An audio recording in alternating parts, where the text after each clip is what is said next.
think pivoting to midterm rentals is easier. Fewer turnovers, steady income, longer stays. The reality, it is not. There are challenges you don't anticipate until you're in it. Ask us how we know.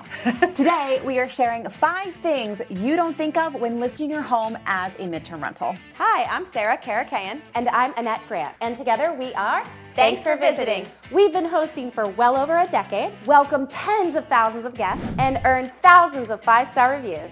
Our portfolio continues to bring in over $1.5 million year over year. And supported not only by the industry's leading brands, but also some of the biggest media outlets. And we're here to help you with your furnished rental. All right, so reality number 1, it is not guaranteed money like everyone on TikTok and Instagram wants to tell you it is, because the midterm rentals, they're not as stable, or they don't offer the predictable income that everyone preaches. Listen, you are one message away from a guest checking out early. So think about this. Your guests, they are looking for temporary housing, all right? They have short contract jobs. Maybe there's project delays. They might even be undergoing medical treatments. So these are all things that change quickly, all right? Very quickly.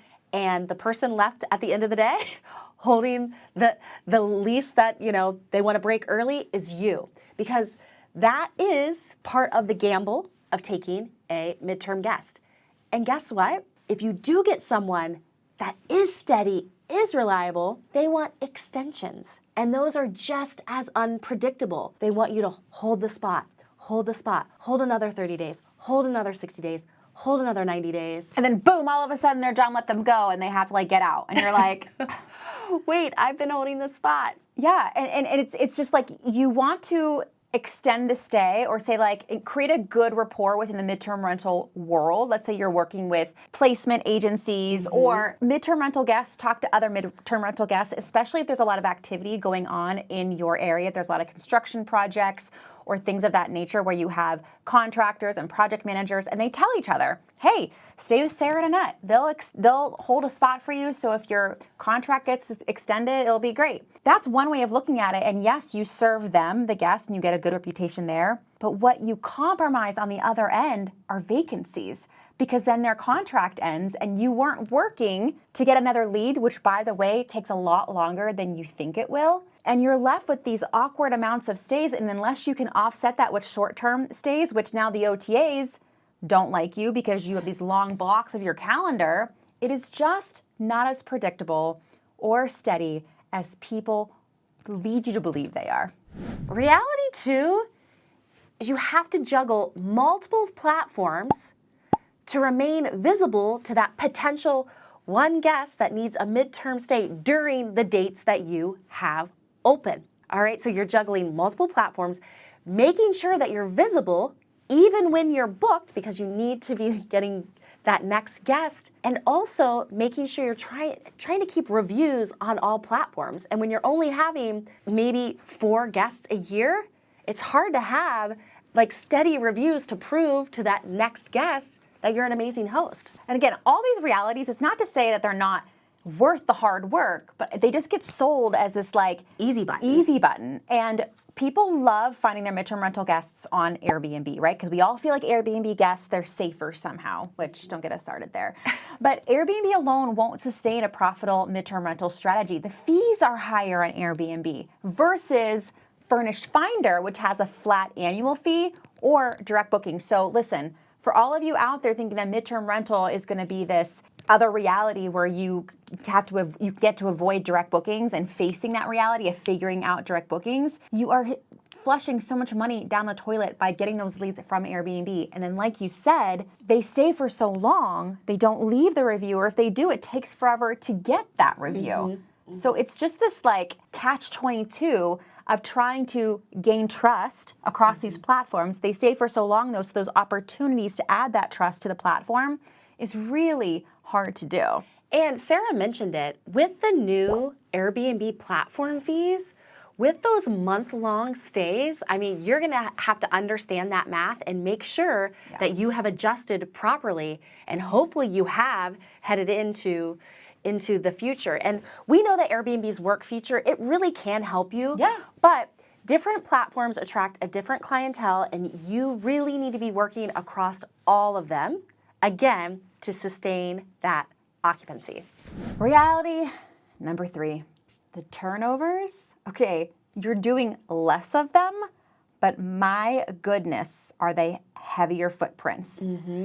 Unlike a short-term rental, if you've just had to stay for a night or a few days, those can take, just a few hours. Midterm rental turnovers, I'm being honest here, could require days of work. Why? Because you are now deep cleaning, all right? Reordering, doing a full inventory of all the supplies, replacing items that have been fully lived in, okay? They have been here 24/7 for, again, 30, 60, 90, 120 days. So that wear and tear is much heavier. A lot of times when you have guests, they're maybe in town for an event or visiting other people and just in and out of the house. Maybe they're just there to rest their head. These guests are staying. They are living. Listen, they are purchasing plants. They're purchasing mattress toppers, patio furniture. There are so many items that are left behind when they depart because they have made it their home, and rightfully so, while they've been staying with you. And here's the thing, you might be thinking what I'm thinking right now in my head about what you're thinking, which is, well, just get in there and clean every couple weeks, every 3 weeks, every 4 weeks. Okay, but that's just another level of operations that MTRs are supposed to have us, avoid by just getting someone in there and being able to sit back and kick up our feet and relax. It's like, if you don't want to have that heavy footprint, that heavy turnover, if you want to get in there and making sure that the furnishings, the linens, the terry, all of that stuff are being respected and properly laundered, all that kind of good stuff, then you're going to have something, a system in place to help you get in there more often, and you have to communicate that with the potential guest who's going to be staying. Schedule it. Who's going to pay for it? All that kind of good stuff. But that is the one great thing that we've found to offset those heavy turnovers and being surprised and having to block your calendar for 4 or 5 days to recoup. But then it's like those are occupancy or vacancy days that I wouldn't have had to. We've learned that the hard way, suffer. by the way, of trying to do a turnover. No, don't do in that. One day. No. You will. Even if you do mid-stay cleans and the last time you were there 2 weeks ago, it was fine. You've got to do a full inventory, a full deep clean, all the things. This is where operation tools like Breezeway are essential. And Breezeway is truly one of our favorite. I'm going to have to say Sarah's can't live without hosting tools, and we are so grateful they sponsored today's video. Hospitality does not stop at the booking. It is the work that follows, the inspections, the repairs, the stocking, the cleaning.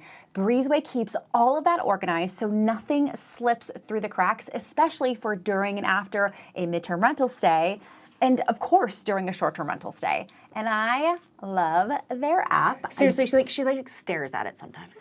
I just like adding things to it. She loves SOPs, okay? But she's always on the go. You're a host. We're all on the go. So having the app with everything about your property right there at your fingertips is unbelievable. So do yourself a favor, level up your work as a host. Go get on Breezeway today. We're going to put their information in the show notes. Reality number 4, there are leasing and legal requirements.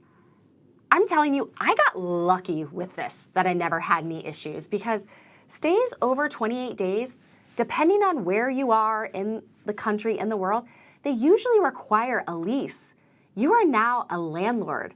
You want to talk about potential of squatter situations without a proper lease? Woo, With a proper lease, squatter situations are hard. But that is where fair housing, there are so many layers to this. And I can say, I literally would take midterm rental bookings on Airbnb, and I was so naive of what the risk was there. So here are some things that we need to be asking ourselves without this proper lease in place. So some questions you need to ask. Who's writing the lease? Oh my gosh, talk to the attorney now. How are you sending it? How are you signing it? If the guest extends, if someone's ready to send an updated agreement. Obviously, you can do all these things online. But it's all possible. It's all possible, doable. But we just want you to think about this stuff ahead of time. Some cities, some states, some municipalities, you often need to be a licensed, maybe real estate agent, broker, something legal there to send those leases. And if not, you need to team up with someone. And most likely, then you're paying them a portion of the fee because they are taking on that risk and you're using their software and their systems, which are critical here. And again, we're not saying it's not worth it, but our job in this video is to make you aware of all of the things that short-term rental hosts don't think of when they're thinking of pivoting to midterm rentals. And I want to clarify here. So if you own the property, and again, like there are so many different jurisdictions and nuances, what have you, you can send a lease for your midterm rental. But if you are a co-host where it's already a gray area, you managing stays for a property that you don't own, and now if someone wants to stay more than 28 days, just really understand what you're allowed and not allowed to do. And that's where like, and if you figure out that you can't, you're like, oh, I just won't host midterm stays. But then I think you're doing your client a disservice by not being able to be flexible with stays. If someone wants to stay more than 28 days and now you can't do it because you're not allowed to, again, it's just this nuance that hosts don't think about. And you have to also check with your insurance agency. Yeah. They might think you're under 28-day stays. All of a sudden, something goes into over 28-day stays. So again, that's another conversation you need to have with your attorney, your accountant, and your insurance broker. Reality number 5, the ongoing property maintenance is harder. Like, I'm just going to be honest, like, out of sight, out of mind, right? Those 30 days can go by really, really fast. With short-term rentals, you know, you're slotting your maintenance in there very frequently. Let's say your dryer vents, pest control, HVAC, plus your turnover team and inspector is tipping you off to these potential maintenance issues. With a midterm rental, the property is occupied for months at a time. So small maintenance issues could get really big in a very small amount of time. And the thing is, when you're a short-term rental host, it's easy. You're like, you know, you have an opening, let's say from 11 to 4. You can talk to your turnover pro, let them know that your pest control is coming in, or the dryer vent's going to get cleaned, or HVAC is there. And you can communicate really quickly with them and the house is empty. But when you have to coordinate that with a guest that's living there, it can get really... It's complicated. It gets complicated. Maybe they work from home. They don't want anybody in the home. There might be several members of the family living in that home at the same time, working, napping, sleeping. They work at night. They work during the day. There's a lot of different variables. And that goes back to then the lease, to make sure your lease is not just getting any old lease. Mm-hmm. Like, what kind of lease do you need? That you can enter to do maintenance. Right, where it's not up to the tenant, because they are a tenant now. I know we're calling them a guest, but they're a tenant, and it's different. And so, yeah, that lease, you can't just get one off, because like there's just different things to take into consideration with how you need to get in that home and operate within that home, like with property maintenance, because it, you know, you need to get in there to make sure that the filters are being changed and that, you know, pest control still need, all those things we talked about, they still need to happen. The dryer vents still need to be cleaned out. Maybe even more frequently, because it is being lived in 24/7. And here's the deal. I'm getting heated. It is now their home for that period. So these levels, like these vary. So some guests, again, they don't want anybody coming in, even for this preventative work. It's adding that layer of complexity. We just wanted to keep it real with you today of these 5 realities that a lot of people don't think of. And the reason we want to share this with you too is you might not even be thinking about doing midterm rentals, but you will inevitably at some point in time on the OTAs get a ping for someone that wants to stay for 30, 60, 90, an extended stay, and they will have you thinking that this is the jackpot. So we just have to set you straight, have these things that you haven't thought about. When you do, get that request from someone that wants to stay for a midterm rental. We're not saying don't do it. That is not what this video is about. This is about preparing you and getting you to think, and just one more reminder that we give with every single time we pop in here is that there is no easy button, everyone. There's no silver bullet. No matter, renting out your property comes with risk, it comes with work.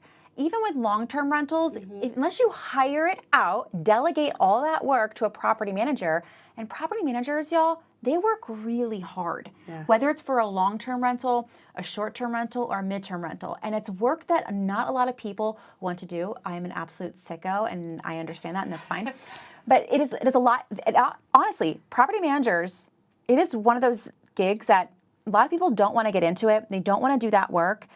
and it's because it's hard. It is complicated. There are a lot of nuances and laws around it. Tell the story, Annette, of one of our members who's having really difficulty right now with these midterm rental guests. Oh, they're all leaving early. They are all their like job just leaving. Yes, the job contract is ending early. Some of them, I'm just going to say, they have relationship issues. It's kind of why they moved in the first place, moving out. Medical. She lives really close to a hospital, and there are people that, unfortunately, maybe their medical treatment has ended abruptly. They can't afford it anymore. And so she's left, like, empty keyed. The tenant is gone, and she's right back at square one. Actually worse, because now she's scrambling, where before she was preparing for it and trying to go after them even when they have a signed lease. Oh, it is difficult. It's difficult to do. Let me tell you this thing too. So you might think that once you have them in-house, you're like, okay, Sarah and Annette, I'm going to get Breezeway, which you should. And I'm going to get all of this on schedule. My lease is going to say all the things so that we can get in the property, do all the things. And that's great. And that will make your job so much easier. I also recommend you setting up some sort of system so you do all the things that you need to do before they move in. There's a lot. If they come from various OTAs or wherever they come from, there might be different steps. So that's one thing. If they are truly a direct book, I say you even do it when they're from Airbnb, but credit checks, background checks, income checks. And this has to be fair across every single applicant. You have to be fair here. Yes. You have to be fair. Systematize all that. But let me tell you another myth. I'll give you a bonus myth. And that myth is... I had a bonus myth. Oh, we're going to have two. Okay, do it. Is that they're going to somehow not talk to you much. And let me tell you that a midterm rental guest talks way more than a short-term rental guest does. And it's not because I was like, maybe this is because I don't answer their questions up front. And listen, with me, it's like extreme ownership. I need to put more signs in the property, or my welcome book needs to be more what have you. And it's like, I don't know if they're lonely. I don't know what it is, but it is no less, for sure, than a short-term rental guest. My bonus tip to you, not a myth. My bonus tip is, especially if you are listing on Airbnb, you have got to be really clear that if they are staying for 30, 60, 90 days, that you are not replenishing toilet paper, paper towels, all of the dish soaps, the laundry soap. Like, there is this, if that is something that you have put in the listing, that you supply it, you have to let them know that it will not be supplied during the 30, 60, 90 days, or you will get stuck, drop shipping supplies to their house because they will demand it, and you don't want to get that negative review when they feel like they were misled, because in the short-term stay, all of that is provided, and it was not clear during the midterm stay that it was not provided. And now I understand why. I had some friends of mine who have done midterms for years and years, and I walked into one, and it's beautifully furnished, beautifully designed, but when I tell you there is not one towel, there is no soap, there are no consumables, and I was like, Jenna, how can you be so inhospitable? And now she keeps it simple. Mm-hmm. And a lot of these traveling people do bring their own terry, they do bring their own bedding, and they know that when they come in, they kind of drop their stuff off and they go to the grocery store and get what they need. We haven't done that yet, but I totally understand simplifying it and giving them the furniture and taking care of that and making sure it's cared for, so that that next tenant that comes in enjoys the same beautiful space, that you're not having to rebuy stuff because it wasn't cared for during the stay. Because then you're hundreds of dollars in the hole, and this whole midterm rental thing was supposed to be better than short-term rentals. I'm just saying, it's all great, but just prepare yourself. It's not easier, it's just different. And listen, so we know, the great thing about this though is pivoting can work, and sometimes you might be forced to pivot. You might be. I'm grateful for it. You might be in an area where there are super slow seasons, and you have to get somebody in there. Your property, the area you're in, the homeowners association, the condo, the city. Some of it might force you into this, and that's why now you're aware and you can go into midterm rentals with this eyes wide open. Thank you again to Breezeway for helping us sponsor this video, and truly, I love the software. I've been using it for, 7, 8 years now, and it is still my favorite thing. And I don't know how I would keep it straight, going from short-term rental to midterm rental, what needs to be done and when. Yes, and we want to know, what did we forget? Or what didn't we mention that you have experience with midterm rentals? We want to know in the comments. With that, I am Sarah Karakayan. I'm Annette Grant, and together we are Thanks for visiting.